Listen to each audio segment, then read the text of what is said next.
رزق میں برکت کا ایک بہت بڑا ذریعہ شکر ہے۔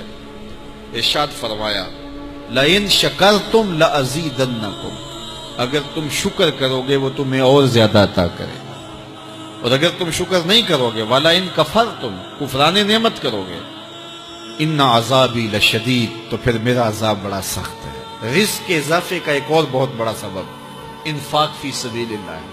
اللہ فرماتا ہے جو تم خرچ کرتے ہو تو جو چیز تم نے نکال دی اس کی جگہ اللہ تمہیں اور عطا کر دیتا ہے۔ بعض اوقات ہمارا یہ ہوتا ہے کہ کوئی آدمی مالی بحران میں آ گیا تو وہ کرتا کیا ہے کہ جو راہ خدا میں دینے کا کھاتا تھا پہلے اسے کلوز کرتا ہے۔ یہ فلاں مدرسے کو دیتے ہو یہ بھی بند کر دو، یہ مسجد کو دیتے ہو یہ بھی بند کر دو، یہ فلاں غریب کو دیتے ہو یہ بھی بند کرو، حالات ٹائٹ ہو گئے ہیں۔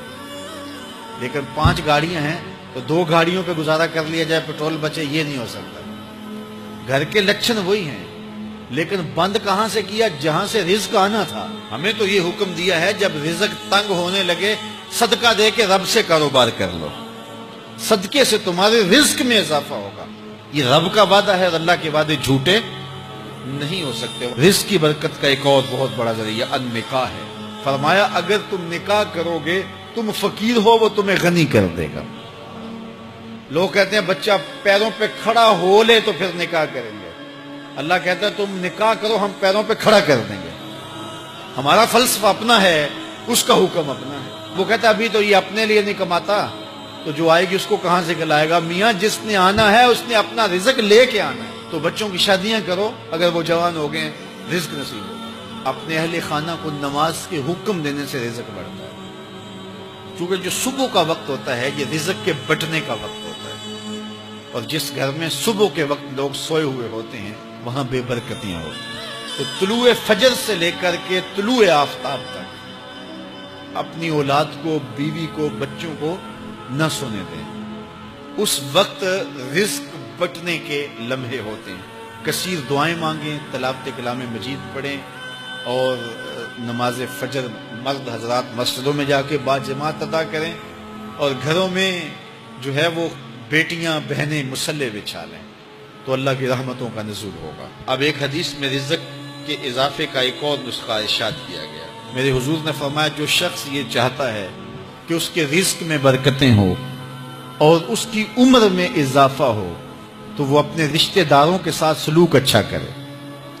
رشتہ داروں کے ساتھ اگر اچھا سلوک کرو گے تو پھر تمہارے رزق میں برکت ہو۔ غریب ہیں تو ان کی مدد کرو، ان کی بیٹیوں کی شادیاں اپنے ذمے لے لو اگر اللہ نے آپ کو وسعت دی ہے، ان کی پریشانیاں بانٹ لو، ان کا قرضہ ہے تو اتارنے کی کوشش کرو، ان کو مشکلات سے نکالنے کی کوشش کرو۔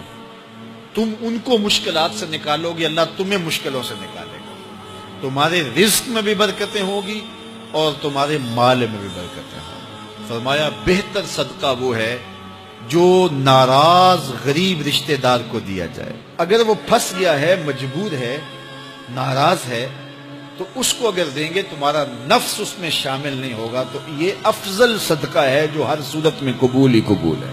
رزق کے اضافے کا ایک اور سبب الاحسان الی الضعفاء، جو کمزور لوگ ہیں ان کے ساتھ اس نے سلوک کرنا۔ الانفاق علی طلبۃ العلم، طالب علموں پہ خرچ کرنا، یہ بھی رزق میں اضافے کا سبب اور ذریعہ ہے۔ وہ حضرت بابا فرید نے کہا نا چھٹا رکن دین کا روٹی ہے۔ گھر میں کچھ نہ ہو تو پھر نہ نماز اور نہ ہی دیگر امور کی لذت آتی ہے، تو یہ رزق فراواں اور وسیع اور مبارک نصیب کر دے اللہ۔ تو اس کے لیے ایک اور وظیفہ میں دیتا ہوں، اور وہ یہ کہ مغرب کے بعد 21 مرتبہ سورۃ الکوثر پڑھ لیں، کثرت ہو جائے گی انشاءاللہ۔ اول خدوشی پڑھ لیں، 5-7 منٹ لگتے ہوں گے، تو سورہ کوثر 21 مرتبہ روزانہ مغرب کی نماز کے بعد پڑھیں۔ اور اگر بہت زیادہ مسائل ہیں تو ہر نماز کے بعد پڑھ لیں، تو انشاءاللہ آپ دیکھیں گے کہ گھر میں برکتیں اترتی محسوس ہوں گے، انوار کا نزول ہوتے محسوس کریں گے۔ تو یہ وہ رزق کے اسباب ہیں، اگر ہم اختیار کر لیں تو ہم اللہ کی خاص رحمتوں کے حقدار ہوں گے۔ اللہ ہم سب کو رزق حلال، رزق وسیع، رزق سہل، رزق مبارک، رزق فراواں نصیب فرمائے۔